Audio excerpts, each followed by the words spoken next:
Alright guys, today I'm going to talk to you about anabolic and androgenic steroid use and whether anabolic androgenic steroids work and the risks involved and what research has been done on them so that hopefully you as a consumer can make an educated decision for yourself as to whether you want to employ these drugs in your training program. I as a personal trainer will never tell you what supplements to take or not to take. What I like to do is I like to give my clients the information, and then my clients can make decisions. We're all adults that are engaging in these exercise programs, especially all of my clients are all adults, and I allow them to make their own decisions, but I want them to know the facts. And so that's what I'm here to do today, is just talk to you guys a little bit about what's been done, what's been studied, what's been found, and what still needs further research, because there is not too much information on double-blind studies with steroid use. There's very little out there, and so there's still a lot that needs to be studied.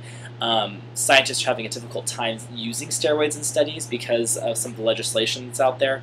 So, but I can present you with what we have. So, according to the ACSM, who is the governing body that I choose to follow as far as my position stands on things, because I find that they do the best job at taking in all of the research and all the literature out there that is all peer-reviewed, and basically summarize that and take a position stand based on what they find.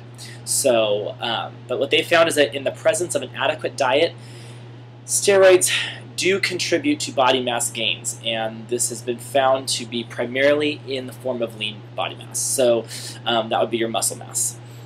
In some individuals, the hypertrophic results from high-intensity strength training can be magnified by steroids, and I say in some individuals, and I say that some. You hear me use the term in some instances, and it can a lot, because a lot of this stuff does not happen 100% of the time. Steroids do not increase aerobic power or muscular capacity for exercise, so I find it funny that people like Lance Armstrong use testosterone and other steroids because they do not increase aerobic power at all, and his type of sport is all about aerobic power and aerobic endurance, and the anabolic androgenic steroids absolutely do not help with that at all. The negative side effects of steroids can be pretty severe. They can have a negative effect on the liver, cardiovascular system, the reproductive system, and also the psychological system. It can have a really severe effect on a person's psyche. And so that's something you really have to consider when you're taking a product over the counter. Most people take testosterone supplements from a local supplement store, not from a doctor. And so it's really important to understand the risks you're taking when taking these supplements. And this is all stuff that's been found through research to happen. It's been found that not only is it damaging your internal organs, but it can also damage the brain as well. So be very, very careful, guys, whenever you're taking anabolic or androgenic steroids, even pro-hormones. Make sure you're taking them properly if you are going to take them, and make sure that you talk to your doctor. Okay, it's very important to do that. Anabolic and androgenic steroid use is not something that's very new. People have been doing it since the 50s, especially athletes, because there is a very strong push to be superhuman and supernormal to enhance your performance in any way possible. So it's been around for a long time. Most of the testing that is done on animals, and the animal testing that they have done has found that in untrained rats, isometrically trained rats, and monkeys that actually have undergone strength training regimens, that the steroids had minimal results, if really any at all. They have been shown to be effective in men with hormone deficiency, and you're going to find that a lot of men who have low T or have testosterone issues, oftentimes due to medical reasons, for instance, those who have had testicular cancer or prostate cancer oftentimes have hormone deficiencies. It has been shown to improve testosterone levels and overall health in those people, but you have to keep in mind those people were not starting at a normal baseline. They're starting out abnormal. They're starting out below normal. So in that case, we're using an anabolic androgenic therapy to bring them up to normal, whereas most recreational use of steroids is done to make somebody super normal. Some studies do show dramatic increases in the lean body mass component, and then there are other studies that completely contradict that. So you're going to find, when you go out and research, you're going to find multiple studies. Some are going to say that when compared with normal strength training regimens, that anabolic androgenic steroids do not increase performance, and you're going to find some that say that they do.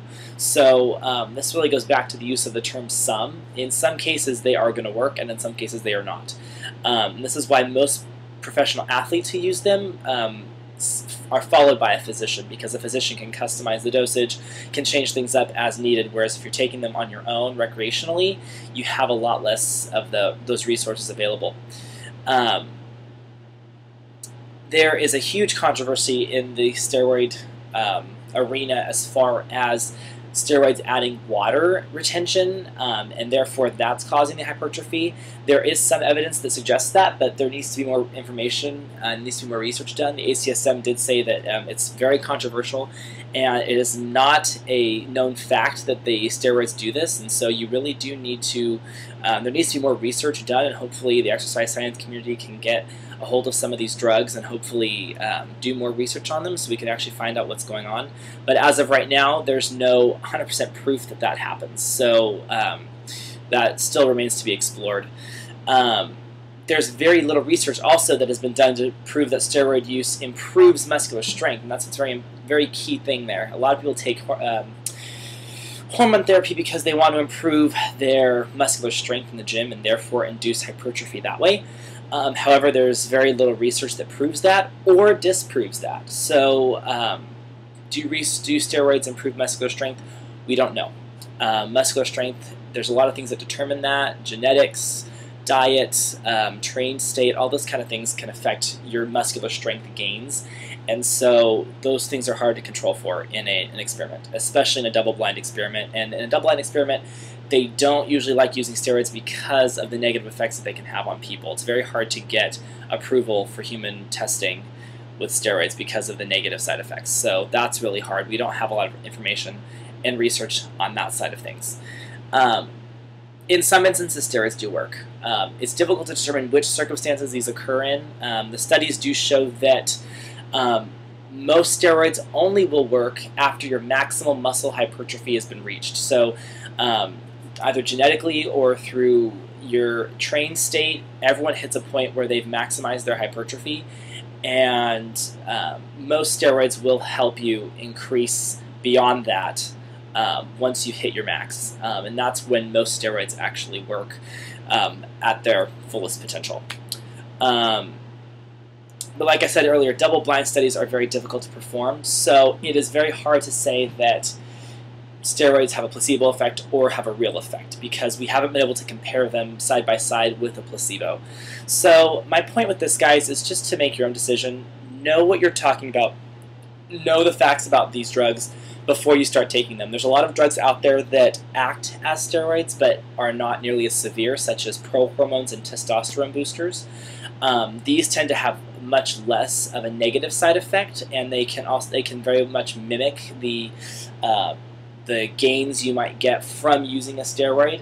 However, there's no guarantee that they're going to work, so you might be investing a lot of money and energy into these products without really getting the gains you want or need. So just be aware that their studies basically contradict each other, and there's no real proof that they work or don't work, so you're really taking a risk. So the best thing to do would be to, if you're thinking about taking hormone therapy, talk to your doctor about it. Get the facts from a doctor first before you make your decision. A doctor's obviously, if you don't need testosterone, a doctor's probably going to try and steer you clear of testosterone.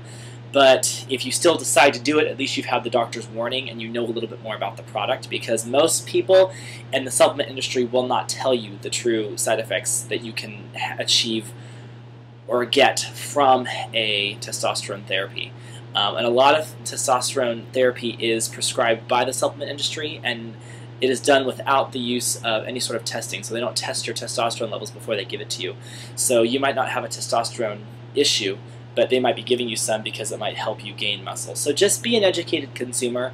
If you decide to do steroids, you're an adult, and that is your right to do them, and they might work for you. Studies have shown that in some cases they will work. So, but just be an educated consumer. All right, I'm off my soapbox. Talk to you guys later. Bye.